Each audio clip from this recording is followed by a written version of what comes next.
What up, Cavs Nation? I'm your host, Ethan Sands, and this is another episode of the Wine and Gold Talk podcast. I'm joined by your favorite beat reporter, Chris Fedor. What up, Chris? Ethan, what's going on, bud? How are you? I'm doing good, Chris. We talked about your enjoyment of traveling to places like Miami and Orlando in a previous podcast, actually on multiple different podcasts. But you'll get to go to Orlando as part of this 4-game road trip the Cavs are about to embark on. But tell me about how you feel about Atlanta, the A. That's the next game up. I feel like you're setting me up here. Well, I've got some cities that are my favorite ones to visit and the other ones that are just, closer to the bottom of that list. And I just haven't found the thing to do in Atlanta. And that's the thing for me. Like every trip that I make, every city that I go to, I try and make something the centerpiece of that visit. For example, when we go to Los Angeles, I'll go to Venice Beach. I'll go to the campus of UCLA. When we go to Toronto, I have my favorite restaurant. They've got the CN Tower. They've got other things, just little things that I can do to like center the trip around it so that I have something to look forward to. I just haven't found that thing yet in Atlanta. If you have suggestions for me, Ethan, I'm all ears. I'm not going to lie to you, Chris. It's a whole lot of trouble out there. It's a whole lot of trouble. I've lived in Atlanta for a baseball season, so almost an entire year, and all I know is it's a whole lot of trouble. There's the clubbing scene, there's the restaurant scene. I mean, obviously there's like good music and stuff out there too, so like if there's an event going on, there's that. But I just know there's a lot of trouble to be getting into in Atlanta, and I don't want to steer you the wrong way. Well, I appreciate that. I will say that I will most likely stop by Magic City to get me some wings because those wings at Magic City are so good. I have to disagree on that What? statement. I have to disagree. I'm sorry. Are you kidding me? I'm being so serious right now, and it's not even funny. I've had this argument with multiple different people Oh, on multiple different occasions. It might have been the one time I went there, but the wings at Magic City, I got lemon pepper, as you do yeah, with lemon pepper Lou, right? and the wings were not bigger than my pinky and extremely oversalted. And I'm a salt flavor guy. Like I am a guy that likes salt rather than sweet. And for me to say that it's overly salty is astounding. So tell me why you think the wings at Magic City were so good. Because like I said, I've lived in Louisiana and I've lived in LA and all these other places, and the wings are usually bigger than what I got at Magic City, which was probably the most disappointing part for me. I'm all about quality over quantity. I'll get an 8-ounce filet over a 12-ounce New York strip. So even though that the wings are small, and I would agree that they are small, they are delicious, and they have so many unique flavors that you can't get at some of these other places, especially in Ohio or near me where I live in Bay Village. So I thought the quality of the wing was really, really good, and it didn't bother me that they were on the smaller side. That may be true. I may have gotten deterred from the oversalt factor, and I definitely didn't get them again after that trip. I definitely did not think they were oversalted when I had them. It might have just been my batch. In the locker room, after every Cavs Hawks game in Atlanta, there are Magic City wings for the players. Ooh. They do the catering for the Cavs. Catering from a strip club. That is something that only Atlanta could do. Those wings, I'm telling you, they're world famous. They are world famous, and Lou Williams is a big part of that. Hey, man, like I said, a lot of trouble to be getting into, and Lou Williams is a prime example of that. I can't lie. I'll have to try it again the next time I'm in the A because I definitely was deterred from my first experience. But we were talking about cities. Do you know which cities you'd consider to be the toughest to play in, and maybe your least favorites to travel to, which you alluded to earlier? In basketball terms, it's got to be Boston right now. They are 20-0 at home. Then you think about Madison Square Garden and Milwaukee.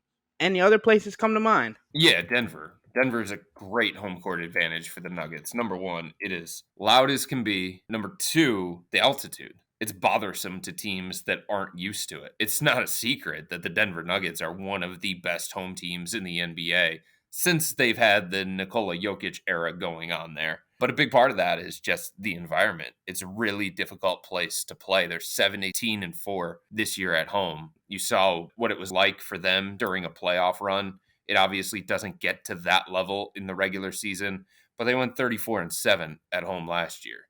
So Boston, Milwaukee, I think Philadelphia can be an interesting home court advantage because those people are mean. Some of the things that they say, whoo, boy. And they love their Sixers. So that's a big part of it. And then Utah can be. Utah can be a big home court advantage for the Jazz when they have players that are good enough to make it a home court advantage. They're 15-5 at home this year. They're 22-20 overall.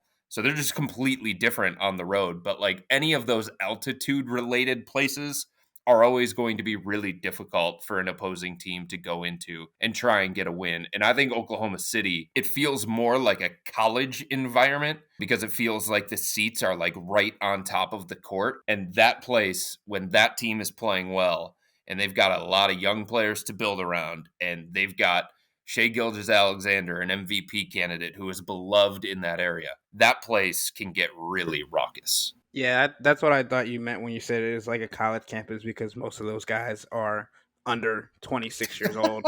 But I guess the seating arrangement can make that feel that way as well. The other one is Toronto. Scotiabank Arena is one of the rowdiest crowds. It can get really, really fun, especially in the playoffs. Those years that the Cavs had to go up to Toronto during the finals runs that the Cavs had, and they just never took Toronto seriously because they're like, that's cute. You won 59 games in the regular season. We're going to sweep you in the postseason because we just own you. But that environment, it can get really, really rowdy. And I had a lot of fun times watching playoff games at Scotiabank Arena. And you mentioned the Utah Jazz and how their arena can get rocking if they're playing well. And I mean, they have the best record in the NBA over the last 14 games. And we think about how good the Cavs have been over the last 14 games, 11-3, and tied with the Boston Celtics for the second best record in that span. This has been an insane season to just watch these teams battle it out. And we know that the NBA and basketball is a game of runs and teams can go on it. But speaking of the game and how runs can be made and how things can go downhill quickly for different teams, the Cavs' latest game was an absolute thrashing of the Milwaukee Bucks. And the Cavs did what we've said they needed to do: take advantage of opportunities. The Cavs got to face a Giannis-less Bucks and suffocated their two other main scorers with the help of Isaac Okoro and Dean Wade, holding Damian Lillard and Chris Middleton to 19 combined points. Chris, let me give you a couple of stats on the two. Okoro has spent more time guarding Damian Lillard than any other player besides Jalen Brunson and Kobe White this year. In those two matchups against Lillard, Okoro has held him to 4 of 15. That's under 30% shooting from the field and 1 of 6 from three-point range. And on Wednesday, Dean Wade held Chris Middleton to just 2 points on 1 of 10 shooting. Of players who've played in at least 30 games this season, Dean Wade ranks 4th in defensive rating behind Seth Curry, Rudy Gobert, and Patrick Beverley. What do you think of the defense from these two and them accepting their role wholeheartedly and how it's impacted the Cavs on both ends of the floor? They're integral to what the Cavs do on the defensive end of the floor. And I think their importance, Ethan, has picked up even more in the absence of Evan Mobley because the Cavs just don't have the luxury of two elite rim protecting bigs that can erase mistakes out on the perimeter. Jarrett Allen is the last line of defense. He doesn't have Evan Mobley helping him from the weak side. So I think there was like a lot of comfort that the Cavs had as a team with both Jarrett and Evan back there, two defensive player of the year candidates anchoring the defense.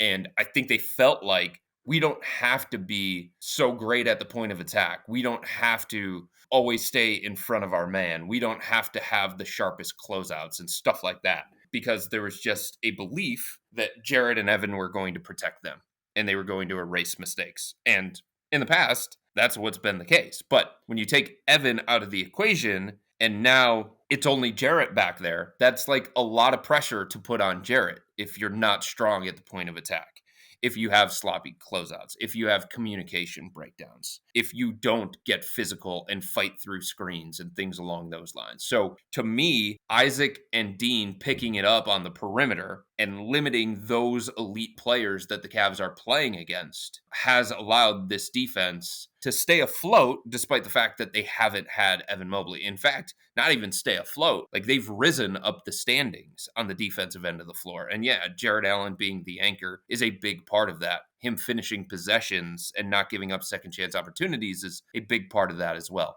But Isaac Okoro pestering the best perimeter ball handler, Dean Wade, with his versatility, being able to guard point guards and forwards, that's been a big, big part of the Cavs' defensive resurgence recently. And the other part of it, Ethan, is look, it's not an undersized backcourt now that the Cavs have to cover up for. There are limitations physically that Donovan Mitchell and Darius Garland are going to have defensively when they play together. There's more size, there's more strength, there's more physicality when the starting backcourt is Donovan Mitchell and Max Strus, or Donovan Mitchell and Isaac Okoro. And I think their latest games have been just that. It's been a display of well-rounded performances from all the players doing their jobs to an elite level. What did you see from the Cavs and how they've bonded together over these last 14 games, especially without Darius Garland and Evan Mobley? It's always a fascinating phenomenon to me that injuries, whether it's in the NBA, Major League Baseball, or in the NFL, any team sport really, injuries can tend to galvanize teams if you approach it the right way and if you have enough other talent to make up for those losses. And the Cavs certainly do. They've got enough talent, they've got enough depth, but they've kind of like used everybody doubting them as an organizational rallying cry during this stretch.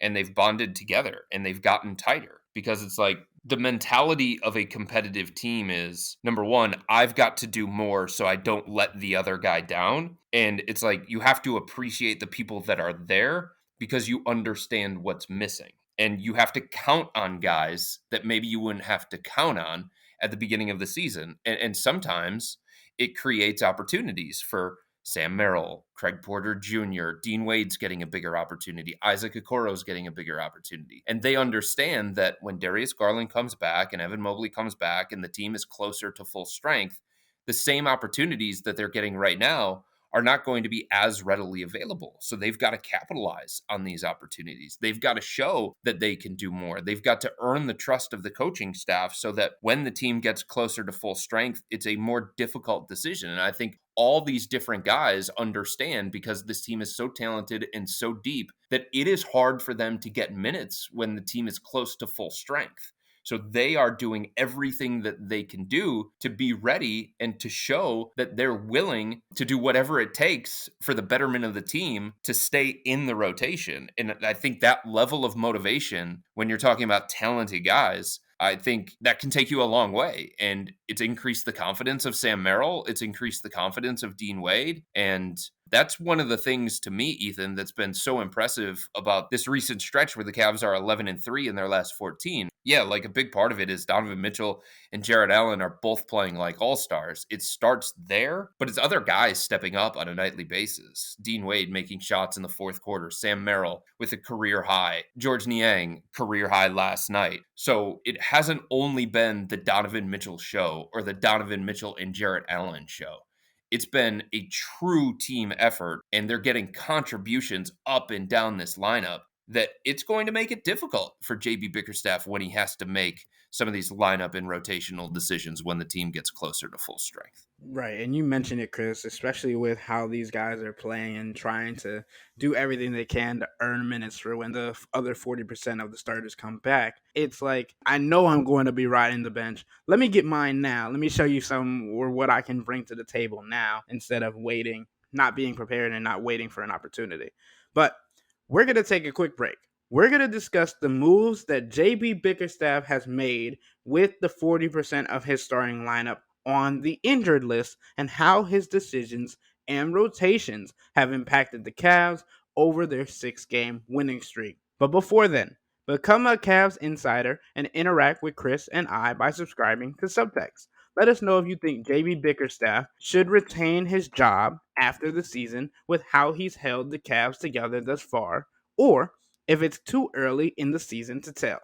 Sign up for a 14-day free trial or visit cleveland.com/Cavs and click on the blue bar at the top of the page. If you don't like it, that's fine. All you have to do is text the word stop.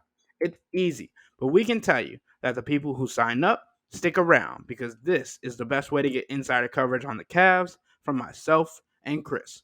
This isn't just our podcast, it's your podcast. And the only way to have your voice heard is through subtext. We'll be right back.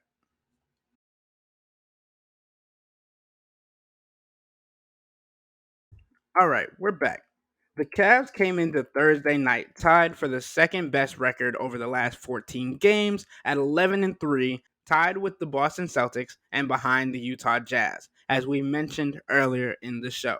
JB Bickerstaff earlier this season had to take longer to come talk to the media because of the poor showings that the Cavs had put out against some lesser tiered teams. He's turned this Cavs team around with a starting lineup that many questioned when it was first announced after the injury report of Darius Garland and Evan Mobley being out for at least a month. Donovan Mitchell has stepped up as a point guard. Max Strus helped spread the floor and has contributed in many facets even when his shot isn't falling. Isaac Okoro and Dean Wade's defense has allowed Donovan and Jared Allen to play free safety on defense, leading to the fourth best defensive rating in the NBA and third best in the last 14 games. Jarrett has also been freed up to be a facilitator and attacker on the offensive end because he's exerting as much or less energy on the defensive end. How much credit do you think JB Bickerstaff deserves for the team's success as of late, Chris? So I'm going to answer that question, but I think we have to start here. Everybody understands that when it comes to the judgment of this team, it's about the playoffs. Given everything that happened last year in that 7-game series against the Knicks, where the Cavs were outplayed, out-physicaled, out-coached, out-toughed, all of the above, everybody is wondering, okay, what's this going to look like from this group when they get back into the playoffs? Are they going to be more ready? Are they going to handle the pressure a little bit differently? Are they going to learn from their mistakes from that series against the Knicks? Everybody understands that, Ethan, and everybody has talked about the same thing. But that doesn't mean that you can't give credit for things that happen during the regular season. And JB Bickerstaff deserves a ton of credit for keeping this group together, for allowing them to still believe in what they had left in that locker room being enough, and for adapting. Like, one of the questions about JB, which was silly to me, was his inability to adjust. And it's like, sometimes as a coach, like, you just don't have good options, right? There are no adjustments that you can make up for clear deficiencies in certain areas when it comes to roster construction. And I feel like that was a big thing that was lost in last year's playoff series against the Knicks. Yes, he got outcoached. Yes, he did things wrong, but he also didn't really have great options to go to when it came to making the Cavs bench more on par with what the Knicks had to offer. He didn't have a lot of great options to go to when it came to, hey, how are we going to try and make up for this rebounding disadvantage that we're at? He didn't have great options to go to when it came to trying to slow down Jalen Brunson. Like, he tried different things. He tried different lineups. He gave guys opportunities and then took them away. So it's like he looked like a coach that was scrambling because he didn't feel like he had the right chess pieces in that chess match against Tom Thibodeau. And I think there was a little bit of truth to that. But he has shown this year, coming back off of that, that when he does have the right pieces, when he does have playable bodies on his bench, that he can adjust. He can change his systems offensively and defensively. He can find a way based on the personnel that he has to make the offense more dynamic. That is something to me that has stood out here during this stretch. And that is something to me that has been so, so impressive. That he loses two important guys in Darius Garland and Evan Mobley. He reconstructs the offense and he changes some of the principles on the defensive end of the floor. And the Cavs surge up the standings into fourth place in the Eastern Conference. That shows a coach who understands the strengths and weaknesses of the roster, and that shows a coach who is willing to make the necessary adjustments no matter how difficult they may be. I agree, Chris. I think JB Bickerstaff has done an excellent job just adapting to what's been thrown at him. Because, I mean, when Darius Garland and Evan Mobley were announced as injured for at least a month on the same day, it looked like the world was coming down for the Cavs. Like, NBA teams were commenting on it, fans were commenting on it, talking about tanking. Yo, like NBA teams were calling the Cavs and saying, "Hey, what's it going to take for Donovan Mitchell? You're going to be missing Evan Mobley for a long stretch. You're going to be missing Darius Garland for a long stretch.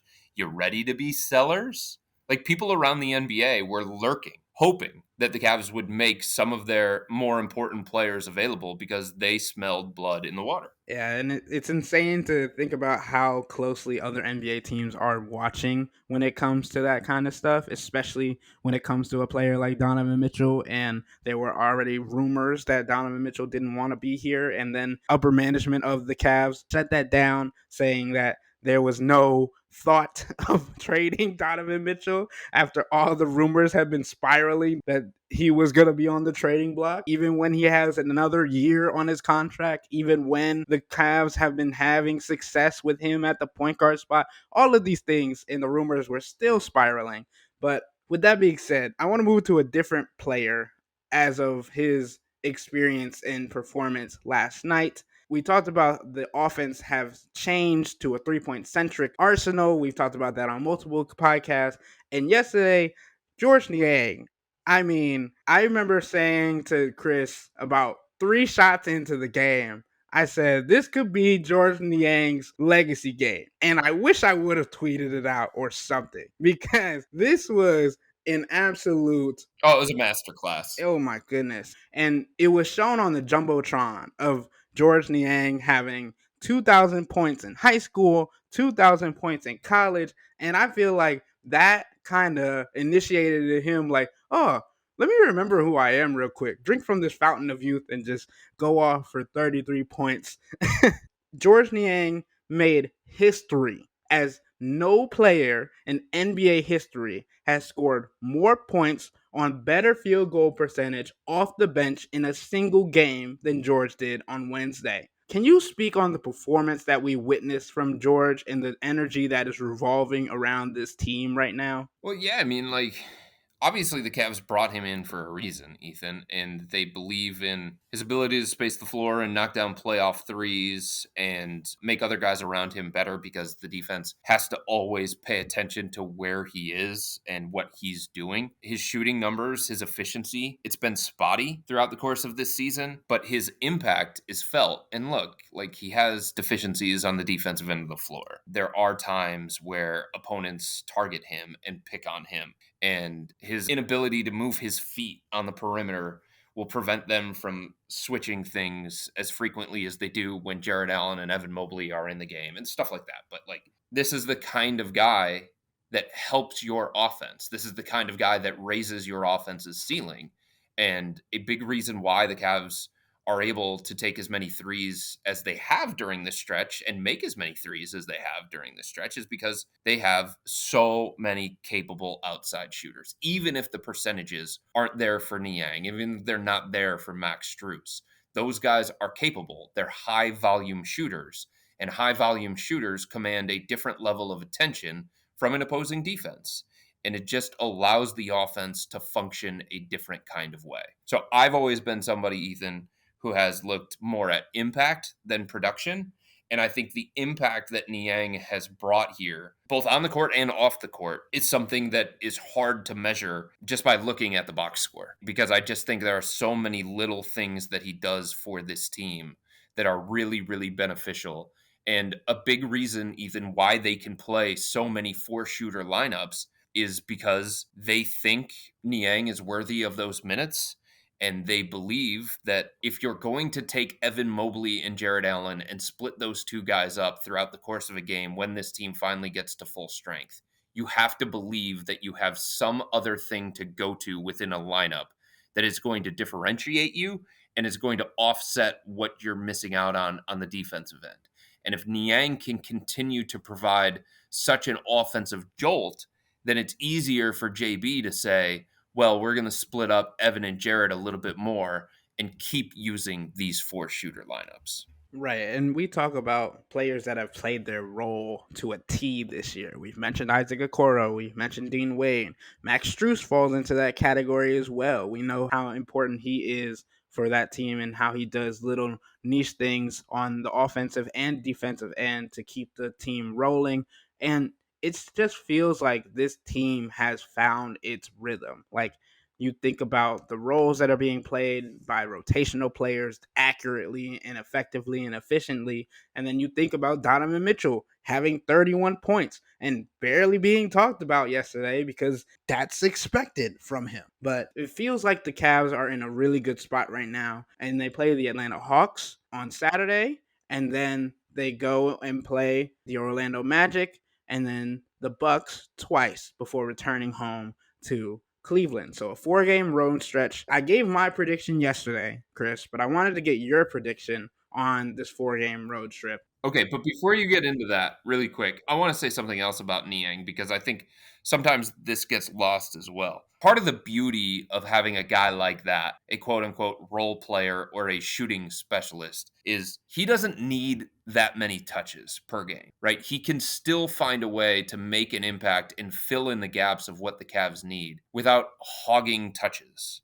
without having plays called for himself. We understand that Donovan Mitchell and Jared Allen are going to be heavily involved in the offense. At least during the stretch, they're going to be heavily involved in this offense. When Darius Garland comes back and he's healthy again and he's effective again, he's going to be heavily involved in this offense. He needs shots, he needs touches, he needs opportunities, he needs space on the court to do all the things that make him such a great player. Evan Mobley, when he gets healthy again, when he's effective again, he's going to need touches. He's going to need shot attempts. Niang is the kind of guy where you don't have to call plays for him. You don't have to run sets through him. He doesn't have to be a focal point of the offense to make an impact. And having that kind of guy is really, really important for a team that has so many different high usage guys. I agree. And just to wrap up this episode, I wanted to get your take on what record you think the Cavs could have over the final 6 games, or if you want to narrow it down to the 4-game road trip, you can do that too. Yeah, I think 4-game road trip is 2-2. It's tough to win in Milwaukee. Milwaukee's going to want a little bit of revenge given the way things transpired last night. Giannis more than likely is going to be in the lineup, and they're a much different team with Giannis, don't you know? Who would have thought that having a perennial MVP candidate would make you a completely different team? But that's the case, right? Like, they're going to be a different team at home with Giannis than the one that we saw last night. So the Cavs are going to have their hands full to begin with. Orlando's not in a great place right now, in part because they haven't had Franz Wagner. He's so critical to everything that they do. He can play some point forward for them. He hits big shots. He's tough. They're a different team at home than they are on the road. That's been shown over time, but they're 3-7 in their last 10. I think the Cavs can capitalize on this version of the Magic, unless Franz comes back, and he may come back off this injury. And like, I'm just not a believer in Atlanta. The roster construction doesn't make sense. It doesn't look like DeJounte and Trey like playing with each other. It doesn't look like Trey's teammates like him very much. There's just so many things that they're working through internally that, again, I think that's another one that the Cavs can capitalize on. So for me, I see a 2-2 road trip for the Cavs. And if that is the case, I think they would definitely take going 500 on this trip coming up. Yeah, and I think I said, if I remember correctly, I said for the 6-game road trip, I actually gave them a floor of 2-4 over the next 6 games because they finished the month against Detroit. So I had them winning against Atlanta and Detroit. And I said that I believe their ceiling would be 3-3 with the wins against Atlanta, Orlando, and Detroit. They play the Bucks twice, they play the Magic, they play the Hawks, they play the Pistons, and they play the Clippers, who are playing at an extremely high level. I had them losing twice to the Bucks and then against the Clippers. I mean, even 3-3, I think they would take that to finish out the month. Like, look, man, for them to be as successful as they have been over the last 2.5, 3 weeks without 40% of the starting lineup, without two really, really important players. It's just an unbelievable job by everybody inside this organization to get them to this point where they've been able to bank wins so that if they go through a tough stretch, and they're going to go through a tough stretch, every team in the NBA goes through tough stretches. Every team in the NBA has off nights, but they've banked so many wins during this stretch that it has given them a little bit of a buffer. We know the top 6 in the Eastern Conference, it is going to be a war. But there's a little bit of a buffer that they've kind of created based on the way that they've played over the last 2.5, 3 weeks, and they deserve all the credit in the world for that. All right, with all that being said, that'll wrap up today's episode of the Wine and Gold Talk podcast. But remember to become a Cavs insider and interact with Chris and I by subscribing to Subtext. Sign up for a 14-day free trial or visit cleveland.com/Cavs and click on the blue bar at the top of the page. If you don't like it, that's fine. All you have to do is text the word stop. It's easy, but we can tell you that the people who sign up stick around because this is the best way to get insider coverage on the Cavs from myself and Chris. This isn't just our podcast, it's your podcast, and the only way to have your voice heard is through Subtext. Y'all be safe. We out.